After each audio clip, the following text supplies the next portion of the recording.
السلام علیکم دوستو. پاکستان کی اقتصادی اور سیاسی صورتحال کے حوالے سے ایک اور کنورسیشن، ایک اور گفتگو کے ساتھ آپ کی خدمت میں حاضر ہیں. آج کل نگران حکومت کے سائے میں ہیں، بڑے بڑے بیانات اس طرف سے آ رہے ہیں، قرضوں کی بھی بات سنتے ہیں اور نئے کفایت شعاری کے منصوبوں کی بھی بات سنتے ہیں. لیکن اگر ہم دوسری طرف دیکھیں جس انداز میں ہماری حکومتیں رہتی ہیں، ہمارے وزرائے اعظم، اور جس انداز میں وہ پروجیکشن ہوتی ہے میڈیا میں، ٹیلی ویژن پہ، چھوٹے چھوٹے مسائل کو لے کے ٹکے کا کام ہوتا ہے اور اس پہ 100 روپے کی ایڈورٹائزمنٹ ہو جاتی ہے. پھر ایسے غیر ضروری کام ہوتے ہیں کہ جس کے لیے بنیادی طور پہ قرضے کے پیسے ہیں. حکومت پاکستان اس وقت جو پیسے جہاں بھی خرچ کر رہی ہے وہ بنیادی طور پہ قرضہ ہے، اور وہ اس طرح صرف ہوتے ہیں جیسے ان کی اپنی جیب سے جا رہے ہیں. اور اسی وجہ سے پاکستان کا جو فائنینشیل مینجمنٹ اور جو اقتصادی بحران ہے وہ ہر روز کے ساتھ، میں سال نہیں کہتا، ہر روز ہر دن کے ساتھ وہ گمبھیر سے گمبھیر تر ہوتا چلا گیا ہے. اور اس کے بہت سارے بجلی کے بلوں کے ذریعے بھی آپ کو پتہ چل رہا ہوگا. یہ عام لوگوں سے پوچھیں کتنا وہ گمبھیر ہو گیا ہے مسئلہ. اب ایک حکومت چلی جاتی ہے، دوسری جب آتی ہے وہ پچھلی حکومت پہ ڈال دیتی ہے. جب اپوزیشن میں ہوتے ہیں تو وہ لوگ کہتے ہیں کہ اس حکومت نے قرضوں کا انبار لگا دیا ہے. یعنی جو حکومت گزر گئی تمام تر الزام اس پہ چلا گیا. موجودہ حکومت اپنے طریقے سے ڈیفنسو میکنزم، جیسے آپ نے سنا کہ گزشتہ وزیر اعظم یہ کہتے تھے کہ ہم نے ملک کو ڈیفالٹ سے بچا لیا. بھی آپ نے ظاہر ہے اگر تمام شرائط مان لی تھیں تو IMF نے تو آپ کو قرضہ دینا ہی تھا.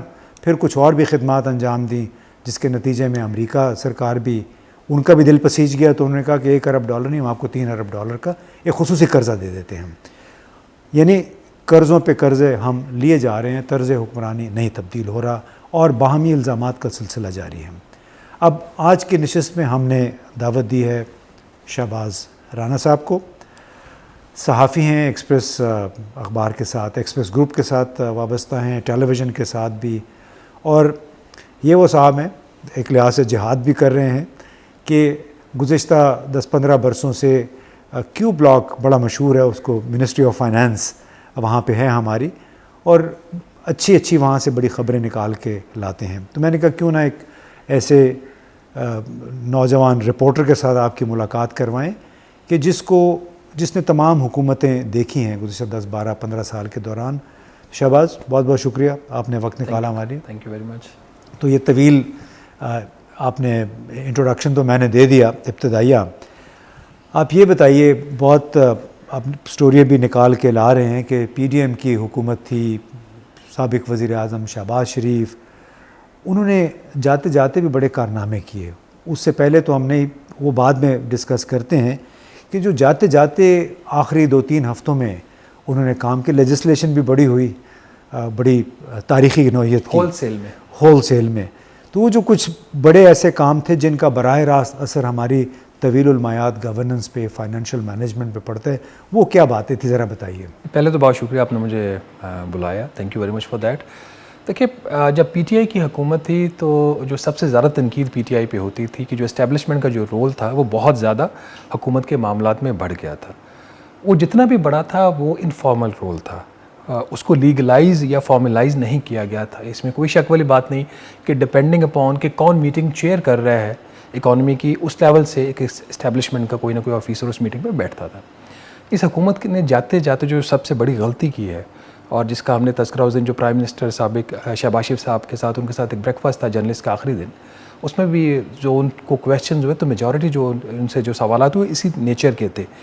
انہوں نے اسٹیبلشمنٹ کا اور ملٹری کا جو رول ہے اس کو لیگلائز کر دیا ہے. پاکستان کا جو آرمی ایکٹ ہے اس کے اندر ایک امینڈمنٹ آئی ہے جس میں نیشنل ڈیولپمنٹ کا جو آبجیکٹیو ہے، اب آرمی وہ ایک تصور دیا گیا قومی ترقی کا ان کو ایک پرفارم کرنا، اب لیگلائز آپ نے ان کا رول کر دیا. پھر بورڈ آف انویسٹمنٹ کا ایک قانون ہے، اس کے اندر ترمیم کی گئی، اور اسپیشل انویسٹمنٹ فیسیلیٹیشن کونسل جو ہے SIFC، اس کو ایک لیگل کور دے دیا گیا. اور جو SIFC ہے اس کو وزیر اعظم چیئر کرتے ہیں، اس کے ممبرز میں chief of the army staff بھی ہیں، باقی ملٹری کے لوگ بھی ہیں، پروونشل چیف منسٹرز بھی ہیں، فیڈرل گورنمنٹ کے بھی نمائندے ہیں, تو ایک وہاں پہ ان کو رول دے دیا گیا.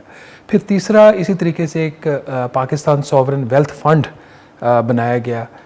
یہ تمام جو کام ہوئے اپیرنٹلی تو آپ کو لگے گا کہ یہ کام ملک کی ترقی کے لیے ضروری ہیں, لیکن وہ ایک بات ہم کہتے ہیں نا کہ جس کا کام اسی کو ساجے. یہ جو سولین کے جو کام تھے اس میں باقاعدہ ایک رول آرمی کو دیا گیا ہے. تو میرا خیال ہے کہ یہ والا جو کام ہوا ہے نا بغیر کچھ سوچے سمجھے ہوا ہے. یہ اگر انہوں نے کرنا ہی تھا تو اس کے اوپر باقاعدہ پارلیمنٹ میں ڈیبیٹ کرواتے. سوچا تو انہوں نے بہت ہوگا, مطلب کچھ لوگوں نے پارٹی مفادات تو سامنے رکھے, پارٹی مفادات کو سامنے رکھا ہوگا, اگلی ٹرمز کا سوچا ہوگا, گاڈ نوز کیا انہوں نے سوچا. اتنے بھولے نہیں ہیں یہ سیاست, بٹ وہ ملک کا نقصان میرے خیال میں خود غرض ہو سکتے ہیں, بھولے نہیں ہیں. چلے وہ بھی ایک آپ کہہ سکتے ہیں, بٹ یہ کام اس طریقے سے نہیں ہونا چاہیے. اگر کرنا بھی تھا تو اس کو باقاعدہ اس کے اوپر ڈیبیٹ کروا کے, اس کے ڈسکشن کر کے, اس کے پروز اینڈ کونس کر کے, اسٹینڈنگ کمیٹیز میں یہ بلز لے کے جاتے, وہاں پہ ڈیبیٹ کرواتے. سب سے بڑا میرے خیال میں جس کو میں اسٹریٹجک بلنڈر کہوں گا پی ڈی ایم کا آخری دنوں میں وہ یہ تھا. اس کے بعد باقی کچھ اس طرح کے معاملات تھے. ایک ہمیشہ سے یہ پی ایم ایل این کی ایک سائیکی رہی ہے, نہ صرف پی ایم ایل این کی, پاکستان پیپلز پارٹی بھی چونکہ گورنمنٹ کا حصہ تھی اور بڑے شیئر ہولڈرز تھے وہ, انہوں نے کوشش کی کہ بہت ساری جگہوں پہ اپنے بندے فٹ کروائے جائیں, چاہے وہ کمپنیز کے بورڈز ہوں, چاہے نئے صدور لگائے گئے کچھ بینکس کے, کچھ سربراہ لگائے گئے کچھ اداروں کے, جس کے اوپر کچھ ایک دو کے اوپر تو الیکشن کمیشن آف پاکستان نے انہوں نے لکھ بھی دیا کہ آپ ان کو ریویو کریں ان اپوائنٹمنٹس کو. جیسے ایک یونیسکو میں ایک میں نے خبر کی تھی کہ ڈیپٹی پرماننٹ ڈیلیگیٹ ایک خاتون کو اپوائنٹ کیا گیا یونیسکو میں, جس کے جو میرٹ لسٹ میں 10ویں نمبر پر تھی, جو ریٹرن 10ویں نمبر پہ تھی. ایک ہوتا ہے پرائم منسٹر کی ڈسکریشن, آپ وزیر اعظم آپ کا اختیار ہے مجھے آپ کو اٹھا کے کسی کو بھی وہاں پہ پیرس میں بھیج دیں یونیسکو میں, مجھے ڈسکریشن پہ میں بات تو کر سکتا ہوں بٹ اس میں کچھ انلیگیلٹی نہیں ہے. آپ ایک باقاعدہ کمپیٹیٹیونیس کا ایک پروسیس فالو کرتے ہو, آپ ایک جاب کو سرکولیٹ کرتے ہو ویکینسی کو, اس کے اگینسٹ کوئی 52 لوگ اپلائی کرتے ہیں, ان کا لمز جیسے یونیورسٹی سے آپ ٹیسٹ کرواتے ہو, اور اس ٹیسٹ میں جو خاتون جو ہے وہ 10ویں نمبر پہ آتی ہے ان کو نمبر 1 کے اوپر کمپرومائز کر کے ان کی اپوائنٹمنٹ وہاں کر دی جاتی ہے. تو یہ جب اس قسم کی چیزیں ہوتی ہیں, ہمارے وزیر اعظم جو نئے ہیں کیئر ٹیکر جو بھی کہیں کہ جو لوگ ملک چھوڑ کے جا رہے ہیں تو کیا ہوا, آپ یاد اس طرح کی ایک دفعہ اسٹیٹمنٹ سید یوسف رضا گیلانی صاحب نے بھی دی تھی جب وہ پرائم منسٹر تھے, غالباً ان کا کسی انٹرنیشنل میڈیا ہاؤس کے ساتھ ان کا کوئی انٹرویو تھا, CNN یا BBC تھی, وہ آپ کو دیکھ لیجیے گا ریکارڈ میں. تو یہ پھر اس طرح کے جب کام ہوں گے تو لوگ پھر چھوڑ کے جائیں گے. ہاں, اس میں جو آپ نے ثوابدید کی بات کی, ڈسکریشن کی, اگر ثوابدید ہوتی ہے وزیر اعظم کی یا صدر کی تو پھر یہ سارے امتحانات ٹیسٹ لینے کی ضرورت کیا ہے؟ تو پھر آپ چھوڑ دیجئے نا. میں تو کہہ رہا ہوں کہ آپ کا جہاں پہ آپ کی ڈسکریشن ہے, قانون نے آپ کو رولز آف بزنس میں آپ کو اختیار ہے, تو میں تو نہیں چیلنج کر رہا انٹل وہ رولز اور قانون کے مطابق ہے. میرا تو آبجیکشن ایز اے جرنلسٹ وہاں پہ سٹارٹ ہوتا ہے نا جہاں پہ آپ نے میرٹ کو کل کیا ہے. تو اس طرح کے اور بہت سارے کام ہوئے. پھر ان کا خیال ہے, جو PTI کا بھی خیال تھا, پاکستان پیپلز پارٹی کا بھی خیال تھا, PDM کا بھی, کہ آپ کانسٹیٹوئنسیز میں جا کے اتنا خرچہ کریں کہ لوگ آپ کو ووٹ دے دیں گے. جو ایک ڈسکریشنری اسپینڈنگ ہے پارلیمنٹیرینز کی, جس کو یہ ویسے تو ایک بڑا نوبل نام انہوں نے دیا ہوا ہے سسٹینیبل ڈیولپمنٹ گولز کا, SDGs کے نام پہ وہ پارلیمنٹیرینز کی اسکیمز کو یہ فنڈ کرتے ہیں. وہاں پہ انہوں نے جاتے جاتے بے تحاشا پیسہ خرچ کیا at the expense at the cost of other projects جو نیشنل امپورٹنس کے, ان کی باقی جو ترقیاتی منصوبوں کو روکے, ایک مخصوص پائپ لائن میں کوئی فائنینسنگ دی گئی. تو اس طرح کے جو کام انہوں نے کافی زیادہ کیے تھے. اور جو سب سے آن ٹاپ آف دیٹ یہ جو لیجسلیشن جس تھوک میں انہوں نے کی ہے بغیر پڑھے ہوئے بغیر دیکھے ہوئے, تو یہ چیزیں ہسٹری میں جب ریکارڈ ہوں گی تو میرا نہیں خیال کہ سابق وزیر اعظم شہباز شریف صاحب کا نام کو سنہری حروف میں جو ہے وہ لکھا جائے گا. قرضوں کے حوالے سے بتائیں, کیونکہ جب تک عمران خان کی حکومت رہی, بلکہ یہ جب حکومت آئی PDM کی, تو ایک آگے کہ جی انہوں نے PTI حکومت نے ریکارڈ قرضے لیے, قرضوں تلے دبا دیا پاکستان کو. لیکن جب PDM کے 15-16 مہینے دیکھیں تو اس میں تو شاید پروپورشنیٹلی اس سے بھی زیادہ قرضے لیا گیا. یہ کہانی ذرا عام لوگوں کو سمجھائیے, کیوں قرضے پہ قرضہ چڑھتا چلا جاتا ہے؟ دیکھیں, جو بنیادی وجوہات ہوتے ہیں قرضوں کو تو بڑی سی ایک ہی سادہ وجہ ہے نا, ہر گھر میں کچن بھی چلتا ہے کہ اگر آپ کی آمدن 100 روپیہ ہے اور خرچہ آپ کا 300 روپیہ ہے تو آپ 200 روپے ماہانہ نقصان کر رہے ہو. جو نقصان ہوتا ہے پھر آپ قرضے سے پورا کرتے ہو, چاہے وہ قرضہ آپ کسی پاکستانی بینک سے لے لیں, پھر یا وہ قرضہ آپ ورلڈ بینک سے, ایشیا ترقیاتی بینک سے لے لیں, IMF سے لے لیں, کسی اور ملک سے لے لیں, سعودی عرب سے لے لیں, چین سے لے لیں, متحدہ عرب امارات سے, کسی سے بھی آپ لے سکتے ہیں. تو یہ ایک سمپل چیز ہے. Over a period of time, یہ آج کی بات نہیں, ہمارے اخراجات جو ہیں وہ ان کنٹرولڈ ہیں. ایون کہ کچھ ایسے اخراجات بھی وفاقی حکومت کر رہی ہے جو آئین کے تحت ان کو کرنے ہی نہیں چاہیے, جیسا کہ آپ کا جو تعلیم کا شعبہ ہے, آپ کا جو صحت کا شعبہ ہے, یہ اب جو 18ویں ترمیم ہوئی ہے اس کے بعد یہ پروونشل میٹر ہے, صوبائی معاملہ ہے. تو صوبوں کے معاملات ہیں, آپ اس میں جا کے اپنے ہیلتھ کارڈ بھی اناؤنس کرتے ہیں, جیسے سابق وزیر اعظم نے کیا. پھر انہوں نے بہت ساری ایسی پرائم منسٹر کے انیشیٹوز تھے, 80 ارب روپے کا انہوں نے انیشیٹو اناؤنس کر دیا شہباز شریف صاحب نے. تو یہ کام وفاق کے نہیں ہے. وفاق کی جو لمٹ ہے اس میں صرف اسلام آباد کیپٹل ٹیریٹری کی حد تک ہے. تو آئی سی ٹی میں اب جتنا مرضی ہیلتھ اور ایجوکیشن پہ خرچہ کریں ہم خوش ہوں گے. آئی سی ٹی سے باہر جب آپ ہیلتھ اور ایجوکیشن پہ کریں گے تو ہم خوش نہیں ہوں گے. کیوں؟ کیونکہ وہ جو خرچہ کر رہے ہیں وہ اب قرض لے کے کر رہے ہیں. میں آپ کو ایک نمبر دیتا ہوں, پھر آپ کو بتاتا ہوں کہ کس نے کتنا ایڈ کیا. یہ جو مالی سال ختم ہوا ہے, پی ڈی ایم کا جو آخری سال تھا, مالی سال بھی 2022-23 تھا, اس میں حکومت پاکستان نے جو صرف قرضوں کے اوپر سود کی ادائیگی, امتیاز صاحب میں اس میں اصل رقم کی واپسی کی بات نہیں کر رہا, وہ 5,833 ارب روپیہ غالباً ہم نے قرضوں کے اوپر سود کی ادائیگی کی. اب اس نمبر کا اٹسیلف کوئی مطلب نہیں ہے. اب اس کو ایک اور نمبر سے کمپیئر کرتے ہیں. جو وفاقی حکومت کی خالصتاً آمدن تھی, جو انہوں نے ٹیکس اکٹھا کیا, اس میں پھر صوبوں کا ایک حصہ ہوتا ہے 57.5%, وہ اس کو دے دیا. باقی جو خالص ان کے پاس آمدن تھی وہ کوئی 4200 ارب روپے سے کچھ زیادہ تھی, صرف 4200. ٹھیک ہے. اور قرضوں کے اوپر آپ نے کتنا, صرف سود 5800 ارب روپے سے زائد. تو اب حکومت پاکستان قرض لے کر قرضوں کے اوپر سود واپس کر رہی ہے. اس کا مطلب آپ دلدل میں گہرائی میں جاتے جا رہے ہیں. اب آ جاتے ہیں کس نے کتنا ایڈ کیا. 2008 تک غالباً پاکستان کا جو قرضہ تھا وہ 6,000 ارب تھا. 6,000 ارب تھا یا 8,000 ارب تھا, اتنا ہی کوئی فگر تھا. 2008 سے لے کے 2018 تک دو حکومتیں ہیں, ایک پاکستان پیپلز پارٹی کی اور ایک نون لیگ کی. انہوں نے اس میں کوئی 10,000 ارب روپے کا اضافہ کیا. اچھا, اب 2018 تک جس پہ عمران خان صاحب اس کو بہت زیادہ تنقید کرتے تھے جی کہ آپ نے بہت زیادہ قرضوں میں اضافہ کر دیا. وہ آپ کو دو نمبرز بڑے یاد ہوں گے خان صاحب کی اسپیچ سے کہ 25,000 ارب روپے وفاقی حکومت کا اور 30,000 ارب پاکستان کا کل قرضہ انہوں نے کر دیا. جب خان صاحب گئے تو انہوں نے 10 سال میں ایڈ کیا تھا 10,000. انہوں نے تقریباً 44 منتھس میں 44 مہینوں میں انہوں نے ایڈ کیا 18,000 ارب. 80% اس سے زیادہ تقریباً قرضہ انہوں نے پاکستان کی تاریخ میں جتنا قرضہ لیا گیا تھا اس سے زیادہ خان صاحب نے ایڈ کر دیا. چلیں, انہوں نے بھی غلط کیا. وجوہات وہی جو میں نے آپ کو پہلے بتائی. انہوں نے 15 ماہ میں 18,500 ارب روپیہ جو ہے وہ جو ایڈ کیا ہے اضافی نیٹ. مطلب یہ نہیں کہ جو آپ نے کچھ لیا اور واپس کری, یہ وہ ہے جو آپ کا خالص تک اس میں اضافہ ہوا ہے. تو اس سپیڈ سے جو پاکستان کے جو ہیں قرضے بڑھ رہے ہیں. نمبر تھوڑا سا آگے پیچھے ہو سکتا ہے, ہم جسٹ اراؤنڈ کوئی 15 ارب روپے یومیہ جو ہے پی ٹی آئی کے ٹائم پہ قرضوں میں اضافہ ہو رہا تھا, جو اس حکومت کے دور میں میرا خیال 41 ارب روپے یومیہ ہوا ہے یومیہ کے حساب سے. اچھا, اس سے جو ہمارا سیاستدان ہے اس کی منافقت کتنی ظاہر ہوتی ہے کہ آپ کو پتہ ہے ایک کام آپ نے کرنا ہے, قرضہ واپس کرنا ہے, سود دینا ہے, لیکن آپ بازار میں کھڑے ہو کے کسی اپنے مخالف کو زیر بار کرنا چاہتے ہیں کہ جی انہوں نے ریکارڈ قرضہ لیا ہے. آپ سمجھتے ہیں کہ بہت بڑی کمال کی منافقت ہے یہ؟ میں سیاستدانوں کو بلیم نہیں کروں گا, چاہے وہ عمران خان صاحب ہیں, شہباز شریف صاحب ہیں, یا اس سے پہلے نواز شریف تھے. میں آپ کو اور اپنے آپ کو اور جو باقی جو ان کے ووٹرز اور سپورٹرز ہیں ان کو بلیم کروں گا. ہمارا مسئلہ یہ ہے کہ ہمارے جو ووٹرز ہیں, ہمارے جو شہری ہیں, سٹیزنز ہیں جو پاکستان کے, وہ اتنے باشعور نہیں ہیں. ان کو نہ تو اپنے رائٹس کا پتہ ہے, اور سب سے بڑی بات, کسی نے جو بھی بات کہہ دی اس کا اچھا چہرہ اور خوبصورت چہرہ دے کے, یا اپنے کوئی ان سے بینیفٹ کبھی کسی نے لیا ہوا کسی پارٹی سے, تو اس کی بات پہ یقین کر لیتے ہیں. جب کوئی ایک چیز ہوتی ہے فیکٹ چیک. اب ہر بندہ تو فیکٹ چیک نہیں کر سکتا. ہماری زیادہ تر آبادی آپ کو پتہ ہی ہے جو ہمارا ایک لٹریسی لیول ہے اس ملک کے اندر, بٹ اسٹل جو ایجوکیٹڈ کلاس ہے وہ بھی, ہم جو کچھ مرضی اخبارات میں لکھتے رہے انگلش میں, وہ بات پہ یقین کریں گے جو خان صاحب نے کہا تھا, وہ اس بات پہ یقین کریں گے جو مریم نواز نے کہی تھی یا نواز شریف صاحب نے کہی تھی. کیا ان کو نہیں پتا کہ ان کے پاس تو اب تو ٹولز ان کے ہاتھ میں ہیں, گیجٹس ان کے ہاتھ میں ہیں, ایک سمپل فیکٹ چیک کر لیں.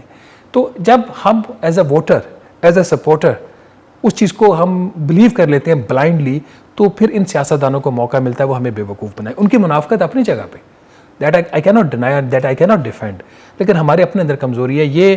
جب تک ہمارے شہریوں کو اپنے رائٹس کا نہیں پتہ ہوگا, اور وہ چہرے دیکھے بغیر جب اس کی جو بات کا وہ وزن دیں گے, اچھی ہے تو زیادہ وزن دے, بری ہے تو اس کو دیکھ کے اس کو کریکٹ کر کے آگے چل جائے, تو تب تک یہ تمام لوگ ہمیں بے وقوف بناتے رہیں گے, وہ جتنے مرضی بڑے یا چھوٹے منافق ہوں. لیکن ووٹر کس حد تک کاؤنٹ کرتا ہے فیصلہ سازی میں, یہ بھی تو مجھے بتائیں نا. آپ دیہی علاقوں سے جتنے لوگ تعلق رکھتے ہیں انہیں معلوم ہے کہ وہاں تو کیپٹیو ووٹر کی ایک بہت بڑی تعداد ہوتی ہے. یعنی وہ ووٹر جو آپ کا خریدا ہوا ہے, پہلے کا خریدا ہوا ہے یا ووٹنگ کے دوران آپ خریدتے ہیں, خود ہم کئی سیاستدانوں کو جانتے ہیں، اور پھر یہ کہتے ہیں کہ نہیں ووٹ جو ہے، جمہوریت جو ہے وہ بہترین انتقام ہے، آپ سیاسی عمل اس انداز میں چلنے دیں.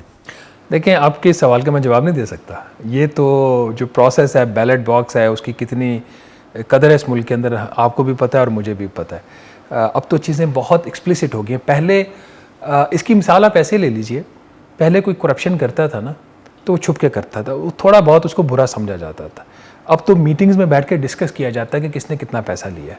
تو اسی طریقے سے اب جو ووٹ کا سب کو پتہ ہے کہ اگر 2018 میں جو نون لیگ تھی وہ اسٹیبلشمنٹ کی پسندیدہ پارٹی نہیں تھی تو اس کو ہروایا گیا. لوگ یہ کہتے ہیں، مجھے نہیں پتا، ایم ناٹ اے جرنلسٹ جو کہ کور کرتا ہے پالیٹکس کو.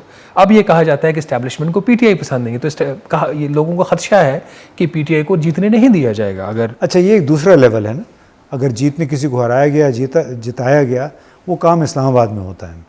لیکن اصل میں آن گراؤنڈ جتنے ووٹ وغیرہ پڑنے ہوتے ہیں، خود آپ نے بھی ایک دو لوگوں کے نام لیے ہماری اس انٹرویو سے پہلے، تو انہوں نے خود مجھے بتایا کہ کتنے ووٹ انہوں نے خریدے 2013 کے الیکشن میں یا 2008 کے الیکشن میں. ایک صاحب ہے، انہوں نے کہا کہ میں نے تو بھائی سے اس وقت کتنے لاکھ روپے منگوائے تھے، انہوں نے کہا کہ ووٹ خرید لیجئے گا. اس میں سے بھی کہتے کچھ پیسے پھر بچ گئے تھے.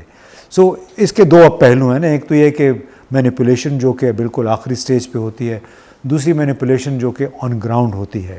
ووٹس کے ذریعے ووٹ آپ خرید لیتے ہیں اور پھر کہتے ہیں ہم نے جیت لیا، انتقام اپنا ہم نے لے لیا. یہ بتائیں آپ جو کہ ایس ایف آئی سی کا ذکر کیا، آپ اتنی اقتصادیات کو اتنا کلوزلی فالو کرتے ہیں، اب لگ یہ رہا ہے کہ پاکستان میں بہت بڑا اقتصادی انقلاب آنے والا ہے. اسپیشل انویسٹمنٹ فیسیلیٹیشن کونسل بن گئی ہے، تو اس کے ذریعے اس طرح کے سبز باغ تو ہم نے پہلے بھی بہت دیکھے. سی پیک اتھارٹی بھی بنی تھی، بورڈ آف انویسٹمنٹ بھی بنا، اب ان کے اوپر ایک اور سپرا کانسٹیٹیوشنل ایک لحاظ سے باڈی بن گئی. تو کیا واقعی اس قسم کے اقدامات کے ذریعے پاکستان کی معیشت میں کوئی انقلابی تبدیلی آ جائے گی؟ اگر آپ پاکستان اور انڈیا کے جو انویسٹمنٹ کے جو رجیمز ہیں ان کو کمپیئر کریں تو پاکستان کا جو انویسٹمنٹ کا رجیم ہے in terms of foreign direct investment, جو غیر ملکی سرمایہ کاری پاکستان میں ہوتی ہے، انتہائی لبرل ہے. 100% آپ سرمایہ کاری کر سکتے ہیں، 100% اونرشپ لے سکتے ہیں آپ کسی پروجیکٹ کی. آپ کو آپ کا جو منافع ہے وہ ملک سے باہر لے کے جانے کی اجازت ہے. آپ کو اس قسم کی اور زیادہ سہولیات ہیں وہ ملتی ہیں. انڈیا میں وہ کوشش کرتے ہیں کہ کوئی جوائنٹ پارٹنرشپ ہو جائے، لوکل پارٹنرشپ ہو جائے، کچھ وہاں پہ ری انویسٹ ہو جائے، ٹیکنالوجی ٹرانسفر ہو جائے، اس قسم کی وہ چیزیں کرتے ہیں. اس کے باوجود پاکستان میں اس سال، پچھلے سال $1.5 ارب کی غیر ملکی سرمایہ کاری ہوئی ہے. 241 ملین افراد کا ملک اور $1.5 ارب کی غیر ملکی سرمایہ کاری. یہ کیوں ہے؟ میں یہی پوچھنا چاہتا کہ لوگوں کو یہ پتہ ہے بنیادی وجہ کیا ہے؟ بنیادی وجہ کیا ہے؟ سی پیک آیا، چائنا پاکستان اکنامک کوریڈور، اور ہمیں بتایا گیا کہ یہ گیٹ چینجر ہے، گیم چینجر ہے، سیکنڈ ویو آف انڈسٹریلائزیشن ہوگی. ہم بھی بے وقوفوں کی طرح لکھتے رہتے ہیں ہر وقت، اب آئندہ بھی لکھتے رہیں گے. ہمیں کوئی کہے گا ہم لکھ دیں گے، یہی ہماری اوقات ہے، ہمارا کام، ہماری اوقات ہے، یہی ہم اس طرح کی باتیں لکھتے رہتے ہیں. کیسا گیم چینجر تھا کہ ہم وہیں کے کھڑے ہیں، بلکہ ورسٹ ہو گئے اکنامک ٹرمز میں. اس میں چائنا کو قصوروار نہیں بائی دا وے ٹھہرا رہا، ہم اپنی بات کر رہے ہیں. اب آ گیا SIFC. اب اس کے اندر بھی پھر ان کا یہ خیال تھا کہ ریگولیٹری ہرڈلز اتنی زیادہ ہیں، بیوروکریٹک ہرڈلز اتنی زیادہ ہیں. SIFC کا جو امتیاز صاحب جو آئیڈیا اٹ سیلف ہے نا وہ غلط نہیں ہے. SIFC کا آئیڈیا یہ ہے کہ آپ جتنے بھی اسٹیک ہولڈرز ہیں سسٹم کے، وفاقی حکومت، صوبائی حکومت، ان سب کو ایک جگہ پہ بٹھائیے، بیوروکریسی کو ساتھ بٹھائیے، اور اس کے ساتھ آرمی کا ڈنڈا ہو. جو کام نہیں کرے گا اس کو پتہ ہے کہ پیچھے آرمی نے ڈنڈا پکڑا ہوگا، تو آپ نے کام کرنے اس فائل کو روکنا نہیں. یہ کانسیپٹ یہ ہے، اور مقصد اچھا ہے جی کہ ہم کوئی غیر ملکی سرمایہ کاری لے آئیں، چاہے وہ کوئی اپنے اثاثے بیچیں یا جو بھی کریں. کیا اس سے یہ مسئلہ حل ہو جائے گا؟ کیا آپ ایون کہ گلف کی کنٹریز کو آفر ہوئے نا 28 پروجیکٹ جو میں نے خبر بھی کی تھی، کیا آپ گلف کی کنٹریز کو، آپ UAE کو، سعودی عرب کو یہ اشور کر دیں گے کہ آپ کا اگلے 5 سال کی میں بات کر رہا ہوں، چلیں 5 سال کو چھوڑ دیں، پاکستان میں تو 5 سال میں پتہ نہیں کیا کچھ ہو جاتا ہے، کیا آپ اگلے 1 سال اشور کر سکتے ہیں گلف کو کہ ہماری ٹیکس پالیسی چینج نہیں ہوگی؟ کیا آپ اگلے 1 سال گلف کو اشور کر سکتے ہیں کہ آپ کا جو ٹیکس کا ریفنڈ ہوگا ہم پے کریں گے ٹائم پہ؟ کیا آپ گلف کو اشور کر سکتے ہیں کہ اگلے 1 سال میں ہماری کوئی اکنامک پالیسی چینج نہیں ہوگی؟ کیا آپ اگلے 1 سال کا کوئی ان کو منیمم کوئی روڈ میپ دے سکتے ہیں؟ آپ کا انٹرسٹ ریٹ کیا ہوگا، آپ کا ایکسچینج ریٹ کیا ہوگا؟ کیا آپ یہ اشور کر سکتے ہیں کہ اگر آپ کا کوئی ٹریڈ ڈسپیوٹ ہو گیا تو ہماری عدالتیں وقت پہ فیصلے کر دیں گی؟ تو اگر آپ یہ ساری چیزیں اشور نہیں کر سکتے تو پھر آپ SIFC لے آئیں، سی پیک لے آئیں، کل کوئی اور باڈی بنا لیں. تو پاکستان کی جو انویسٹمنٹ کے مسائل ہیں وہ حل نہیں ہوں گے. ہیونگ سیڈ دیٹ, جو کانسیپٹ ہے نا اس کا SIFC کا, مجھے اس سے پرابلم نہیں ہے. پرابلم مجھے کس چیز سے ہے, آپ جو ایکچوئل پرابلم ہے اس کو آپ ڈائگنوز نہیں کر رہے, اس کا آپ سولوشن فائنڈ نہیں کر رہے, ٹھیک ہے, اور آپ ایسا کام کرنے جا رہے ہیں جو کام تو ٹھیک ہے لیکن جب ایگزیکیوشن میں جائے گا تو اس میں بھی پرابلمز آ سکتی ہیں. اس پہ ایک ایسے ملک میں جہاں پہ قانون کے نام پہ, آئین کے نام پہ بہت سارے خلاف ورزیاں ہوتی رہتی ہیں, ریکو دیکھ کے معاملے میں بھی ہوا تھا, موجودہ حالات میں بھی بہت کچھ ہوا ہے, تو ایک ایسے ملک میں جہاں پہ جو رول آف لا جس کو کہتے ہیں, کیونکہ ایز آف ڈوئنگ بزنس جس ہے وہ اس کا براہ راست تعلق رول آف لا کے ساتھ بھی ہے کہ آپ کا آئین کے تحت, قانون کے تحت کام ہو رہا ہے کہ نہیں. تو ایک ایسے ملک میں کوئی غیر ملکی سرمایہ کار آئے گا جہاں پہ اس کو نہ تو یہ پتہ ہے کہ ٹیکس کتنا رہے گا سال کے بعد, یہی رہے کہ نہیں, اس کے پیسے واپس ہوں گے یا نہیں, یہ اور جو معاہدہ ہوا ہے جس کی شکایت چینی سرمایہ کار بھی کر رہے ہیں کہ ہمارے ساتھ سوورن گارنٹیز ہمیں دی ہوئی ہیں لیکن اس کے تحت پیمنٹ نہیں ہو رہی ہے, اس ملک میں غیر ملکی سرمایہ کار کیوں آئے گا؟ بالکل نہیں آئے گا, میں آپ سے اتفاق کرتا ہوں. آج چین کے دو پاکستان کے ساتھ بڑے مسائل کیا ہیں؟ نمبر 1 سیکیورٹی ہے ان کا, ٹھیک ہے. آپ اس میں تو یہ کہہ سکتے ہیں کہ غیر ملکی جو طاقتیں ہیں وہ پاکستان اور چین کے تعلقات کے خلاف ہیں تو اس لیے وہ سیکورٹی کے حالات خراب کرتے ہیں, ان پہ اٹیکس کرتے ہیں. بٹ چائنیز کے لیے تو نمبر 1 پرابلم سیکورٹی ہے نا, ان کے انڈیویجولس کا, ان کے سٹیزنس کا. دے تھنک کہ they are a global power now, اور اگر خدا نہ خواستہ اگر پاکستان میں کسی امریکن پہ اٹیک ہو جائے تو اس کا کیا ری ایکشن آئے گا؟ تو چائنیز بھی اسی قسم کا آپ کو ری ایکشن دینا چاہتے ہیں. Chinese are right. دوسرا پرابلم ان کا کیا ہے کہ جس کا ذکر آپ نے فرمایا کہ آپ نے ہم سے ایگریمنٹس کر لیے, سوورن ایگریمنٹس کر لیے, بائی لیٹرل ایگریمنٹس کر لیے, اور بھائی ان کی امپلیمنٹ تو کر لو. انرجی فریم ورک ایگریمنٹ 2015 جو CPEC کا تھا, اس میں یہ بات اشور ہوئی ہے کہ, اور یہ ہم نے سائن کیا ہوا ہے بائی لیٹرلی, کہ جو چین کے پاور پلانٹس لگیں گے پاکستان میں, جو لگیں انڈر دا CPEC, ان کو چونکہ ہمارا سرکولر ڈیٹ کا ایک بہت بڑا مسئلہ ہے کہ جتنی بل ہم جنریٹ کرتی ہے ہماری پاور ڈسٹریبیوشن کمپنیز اور جو بجلی پیدا کرتی ہیں, اور اس میں سے 30% ضائع ہو جاتی ہے. اس کو اس طرح اگزامپل اس کی لے لیجئے نا کہ 100 روپیہ جو ایک کاسٹ ہوتی ہے آپ کی بجلی پیدا کرنے کی, اور پھر اس کے اوپر جو بل کی ریکوری کرتے ہیں اس میں 100 روپے کے اگینسٹ آپ کو 70 روپے ریکور ہو رہا ہے. اس وقت ایوریج ریٹ تھا کوئی 78 روپے. انہوں نے کہا جی کہ ایک نمبر ہے 21 یا 22% ایسا ہے جو کہ سرکولر ڈیٹ میں پھنس جاتا ہے ہر پاور پروڈیوسر کا. انہوں نے کہا جی 21 یا 22% کا نمبر, مجھے دونوں میں سے کیا مجھے ایگزیکٹ یاد نہیں ہے, اس کے برابر آپ ایک کھول دیں گے ایک ریوالونگ اکاؤنٹ, ٹھیک. اس ریوالونگ اکاؤنٹ میں ہر وقت اتنا پیسہ ہوگا کہ جو چینی کمپنی اگر انہوں نے 100 ارب روپے کی بجلی بنائی ہے تو 21 ارب روپیہ اس میں پڑا ہوا ہوگا, جو ان کو نہیں ملے گا پھر آپ وہاں سے دے دیں گے. ہم آج تک اس کو ٹرو لیٹر اینڈ اسپرٹ میں امپلیمنٹ نہیں کر سکے. اس کو کیا, کون سا ملک, کیا انڈیا اس کو روک رہا ہے آپ کو یہ ایگریمنٹس پہ امپلیمنٹیشن کرنے میں؟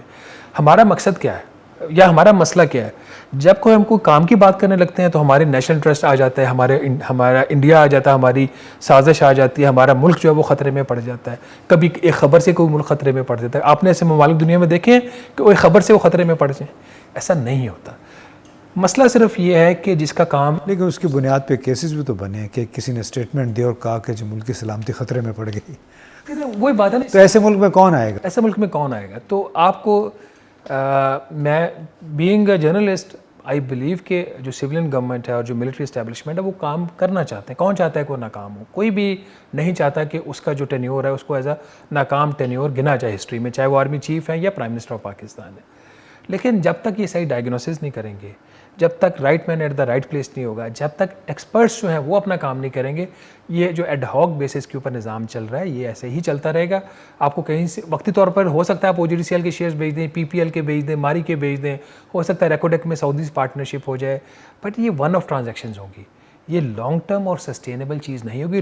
اس کے لیے آپ کو کام کرنا پڑے گا. اس میں لگتا یہ ہے کہ دنیا بھر میں دنیا اس نتیجے پہ پہنچے کہ حکومتوں کا کام کاروبار کرنا نہیں ہوتا. معلوم نہیں, آپ کی رپورٹ تھی کہ پاکستان اسٹیٹ آئل جو کہ آئل مارکیٹ میں جس کا سب سے بڑا شیئر ہے پاکستان میں, اب اس کو بھی 90% وہ نقصان میں چلی گئی ہے. یعنی اتنا برا حال ہے پاکستان میں گورننس کا. اس کے اوپر پھر آپ نے کہا کہ right man at a right place. I don't know کہ جو SFIC بھی بنی ہے, اسپیشل انویسٹمنٹ فیسیلیٹیشن کونسل, اس میں بھی کیا ٹیکنوکریٹس ہیں, right man at the right place ہے, یا وہاں بھی صرف ڈنڈا ہے؟ دیکھیے ابھی تو بہت انفینسی سٹیج کے اوپر SIFC ہے. ان کا مطلب اس کا سٹرکچر کچھ ایسا ہے کہ 3 ٹیئر یہ ایک نظام ہے. ایک امپلیمنٹیشن کمیٹی ہوگی, ایک اس کے اوپر ایگزیکٹو کمیٹی ہوگی جس کو پلاننگ منسٹر چیئر کرتے ہیں, اس کے اوپر ایپیکس کمیٹی ہوگی جس کو پرائم منسٹر چیئر کرتے ہیں اور آرمی چیف اس میں ہے, اور اس کے جو نیشنل کوآرڈینیٹر ہیں وہ چیف آف جنرل اسٹاف ہیں پاکستان آرمی کے. تو یہ تو ان کا ایک اسٹرکچر ہے. اس کے نیچے جو ایکسپرٹس ہیں, میرا خیال یہ اب پرائیویٹ سیکٹر سے ایکسپرٹس ہائر کرنا چاہتے ہیں, اور انہوں نے جو SIFC کی لاسٹ میٹنگ ہوئی تھی اس میں اسپیشل پرپس کمپنی بنانے کی انہوں نے ایک منظوری دی SIFC نے, کہ وہ کمپنی جو ہے وہ پھر اچھا دیکھیں نا, وہ کمپنی پہ کمپنی بنتی چلی جاتی ہے, ادارے پہ ادارہ بنتا چلا جاتا ہے. اسٹرکچر بنانے میں بڑے ماہر ہیں کیونکہ اس سے بڑی لوگ بے روزگار ہیں, بڑے بڑے جو بیوروکریٹ ہوتے ہیں, جرنیل ہوتے ہیں, انہیں پھر دوسری نوکری بھی چاہیے ہوتی ہے, تو ایک اور کمپنی بنا دیں گے, ایک اور میجر جنرل یا ایک اور کوئی ہمارے بیوروکریٹ ہیں وہ آ جائیں گے. سو اس کام میں بڑی مہارت ہے. مسئلہ یہ کہ اس اسٹرکچر کو پروڈکٹیولی ہم چلائیں گے کیسے, یہی اس میں ہے نا. اس میں اس وقت تو مجھے لگ رہا ہے کہ آرمی چیف کمیٹیڈ ہیں, جو پچھلے پرائم منسٹر تھے وہ بھی کمیٹیڈ تھے, اور نئے پرائم منسٹر جو کیئر ٹیکر انہوں نے بھی 2 دفعہ اسٹیٹمنٹ دیا SIFC کی اہمیت کو انہوں نے اجاگر کیا ہے.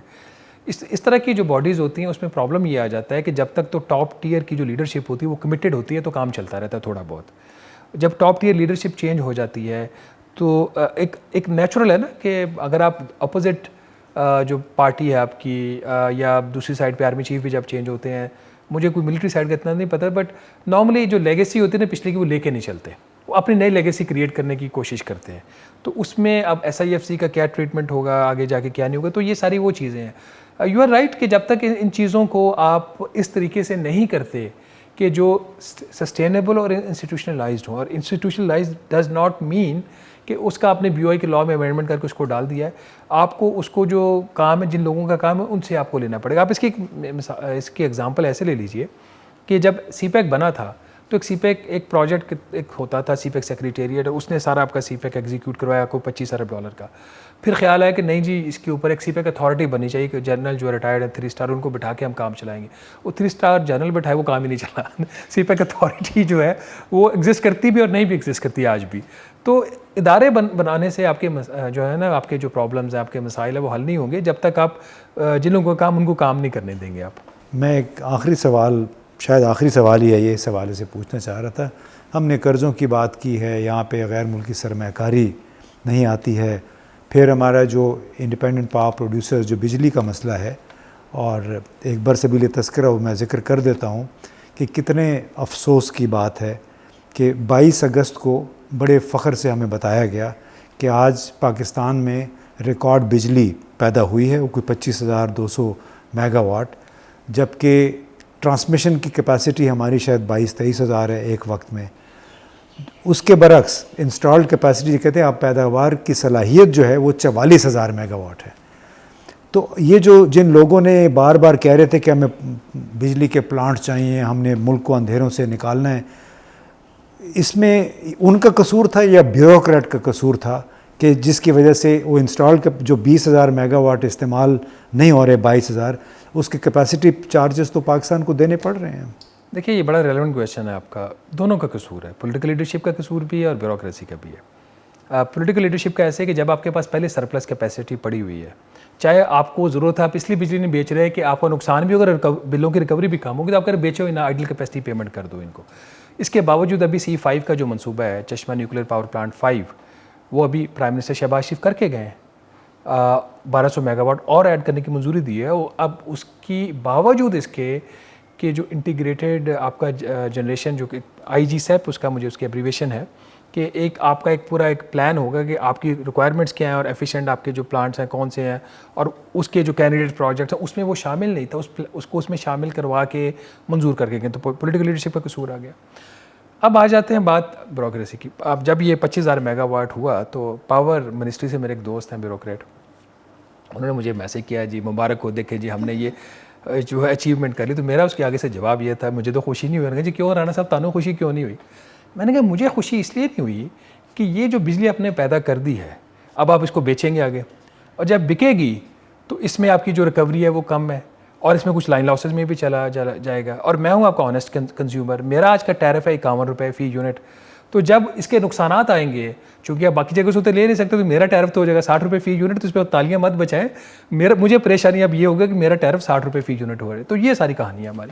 ہاں, تو اس میں وہ پوچھا نہیں ان سے کہ یہ تو ٹیرف تو آپ نے بتا دیا کہ 51 روپے کا ہوگا تقریباً, اس کے اوپر جو پھر ٹیکسز لگ رہے ہیں, ٹوٹل ہمیں 51 روپے میں پڑ رہا ہے اس وقت. نہیں ایسے نہیں ہے. ڈومیسٹک میں دیکھ رہا تھا بل, اس میں انہوں نے کچھ 400 تک جو یونٹس ہیں اس کو ضرب دی ہوئی ہے 37.5 سے, جو ابھی اگست میں بل آئے ہیں. اگلے جو تقریباً 120 یونٹ ہیں اس کو ضرب دی ہوئی انہوں نے 51 کے ساتھ. یہ براہ راست جو یونٹس کنزیومڈ اور اس کی جو پرائس ہے, اس کے بعد اس میں انہوں نے ماشاءاللہ ایڈ کیے ہیں ٹیکسز جو کہ تقریباً اس میں 8 قسم کے ٹیکسز ہیں. تو وہ آپ نے صحیح بات کی کہ نکلے گا وہ عام لوگوں سے جب ان کی چیخیں نکلیں گی. سو آپ نے کہا کہ اس میں سیاستدان کا بھی قصور ہے, اس میں بیوروکریٹ کا بھی قصور ہے. زیادہ قصور کس کا ہے؟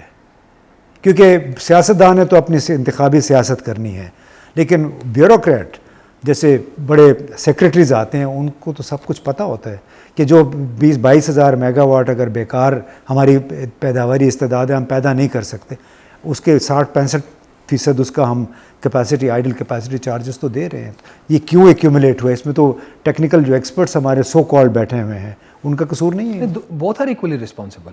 جب پرائم منسٹر کو پتہ ہے کہ سرپلس کیپیسٹی اور اس نے 1200 میگا واٹ ایڈ کروایا, اور اس بیوروکریٹ کو بھی پتہ ہے, اس سیکریٹری کو بھی پتہ ہے کہ اس کی ہمیں ضرورت نہیں ہے, اور اس نے اس چیز کو ایکسیپٹ کر لیا, اور اس کابینہ کا بھی قصور ہے جس نے اس چیز کی منظوری دی کہ اس کو آئی جی سیپ میں شامل کر دو. تو بوتھ آر ایکولی رسپانسبل. جو منسٹر تھا, جو پرائم منسٹر تھا, اس کی اپنی پولیٹیکل کمپلشنس تھیں, اس کے ریلیشنس تھے ود چائنا, اور جو سیکریٹری تھا وہ وہاں پہ جاب کر رہا تھا. He would not like to be replaced اور transferred because he didn't obey the prime minister. He may not have thought کہ جو اگر وہ اسے کیا فرق پڑتا ہے. مطلب پرابلم یہ ہے نا امتیاز صاحب کہ جب آپ کرسی کو پیار کرنے لگ پڑتے ہیں, ایک سیکریٹری ہے اگر وہ سیکریٹری فائنانس ہے تو تب بھی اس کی تنخواہ اتنی ہی ہے, اور وہی اگر کل بن جائے گا آپ کا سیکریٹری پلاننگ تو تب بھی اس کی سیلری اتنی ہے. تو اگر اس کو اس چیز کی پرواہ نہ ہو کہ اس کی جو کرسی اس کو پیاری ہے تو وہ سیکٹری پلاننگ لا کے بھی وہی کام کرے گا جو سیکٹری فائنانس لا کے کر رہا ہے. بالکل صحیح کہا آپ نے. کرسی سے پیار جو ہے وہ بہت سارے غلط فیصلے کروا لیتا ہے, اور پاکستان کا ڈیلیما, پاکستان کا بحران غالباً یہی ہے جو یہ ریپیٹڈلی ہم نے کوشش کی شہباز رانا سے یہ بات نکلوائیں. وہ چونکہ خود وٹنس ہیں, انہوں نے دیکھی ہوئی ہیں خود بہت ساری چیزیں, بیوروکریٹ سے بھی ملتے ہیں کون کیا کرتا رہا ہے. اور لب لباب یہ ہے کہ پاکستان کا یہ بحران اس لیے شدید ہوا ہے کہ لوگ آتے ہیں وقتی طور پہ اپنے وقتی فائدے کے لیے, اپنے ذاتی یا گروہی مفادات کی خاطر ایسے کام, ایسے منصوبے شروع کرتے ہیں جس کا الٹیمیٹ نقصان, آخری نقصان جو ہوتا ہے وہ پاکستان کے عوام کو اٹھانا پڑتا ہے. مصلحت کے تحت منافقت کی وجہ سے منصوبے شروع ہو جاتے ہیں, لیکن نقصان پاکستان کا, پاکستان کے عوام کا ہوتا ہے. یہی پاکستان کی بدقسمتی سے کہانی ہے. بہت بہت شکریہ.